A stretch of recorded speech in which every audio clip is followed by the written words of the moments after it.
Allie, and welcome to this week's Ask the Spoonie. This week's question is, what do I do when family and friends don't understand my chronic illness? Now, this question is actually very deep. But the truth is, if someone doesn't understand your chronic illness, there are many things you can do to try and get them to understand. But in the end, if the person that you're trying to get to understand isn't open-minded and just doesn't want to hear it, there's really no way you can pierce through that wall they've created. But there are a few things that you can do to try and get people to understand what you're going through. My first tip is the spoon theory. Google it. It is absolutely incredible, and I know that there are so many people without chronic illness that I've given that and they go, wow, that's really what you go through? Actually, when I was in middle school and high school, I actually printed out a bunch of copies of the spoon theory, that story, and I gave it to all my teachers so that they would understand what I meant when I said that I'm a spoonie and that I'm living with chronic illness, and what it means when I'm like, I'm out of spoons, I'm out of energy, I cannot do this right now, I need to save for something else. So when I printed that out for all my teachers, I didn't realize how much of an impact that would have on my daily life and just how it made everyone understand something. So my advice with that is to show people the spoon theory. Say you have a grandparent that isn't understanding your chronic illness or just isn't understanding what it means when you say that you can't do something right now or that you need to rest. Print out the spoon theory for them and let them read it if they're willing to. I hope they are. It's a great story.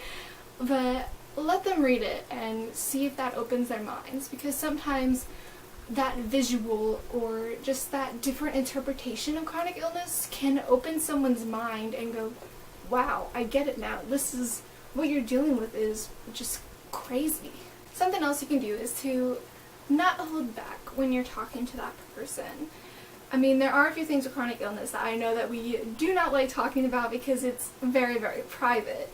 But there are a few things like doctor's appointments, certain medications we're on, certain procedures we have to go through, treatments, things like that. Sometimes letting someone in on that part of your life that isn't really understanding can kind of open their minds a bit and go, oh wow, they're going through some stuff right now. Maybe I should look into this. Maybe I need to be there for them as support. And sometimes the medical world, even though for us it's scary, but it's what we live in, for people without chronic illness, it is like almost a nightmare. The medical world is a mystery to them. They have no idea what it means when we're going in for treatments or going in for like MRIs or crazy like tests and things like that. So kind of bringing them into that world and bring them into the world slowly, as we do know that it's quite hectic, but kind of showing them what you have to deal through can maybe let them feel more compassionate about what you're going through, and maybe want them to do more research so that they can help. My last suggestion would be to show the person that isn't understanding that your chronic illness doesn't define you. Just because we have chronic illnesses doesn't mean that we're not still human, that we're not still us. We're still the same person we have always been. Just now we have to be a lot braver and a lot stronger than we were previously. So showing that person that you're still you, and because for me personally, I know that once I was diagnosed and chronic illness kind of, like the whole medical world came swarming in on me and it was just trying to figure everything out, that was when I started to get friends or family that didn't quite understand, because they didn't know how to wrap their heads around that Allie isn't just Allie anymore. Allie has chronic illness. But even though I have chronic illness, doesn't mean I'm still not me. My chronic illness does not define me.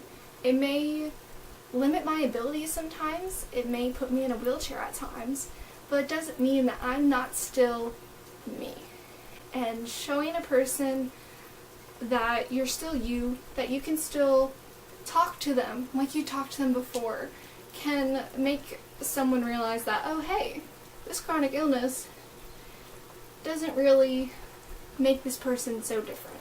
They're still the person I love and care about. I hope this video helped in some way. I know it is extremely, extremely, extremely frustrating when you have a family member or a friend that doesn't understand what you're going through.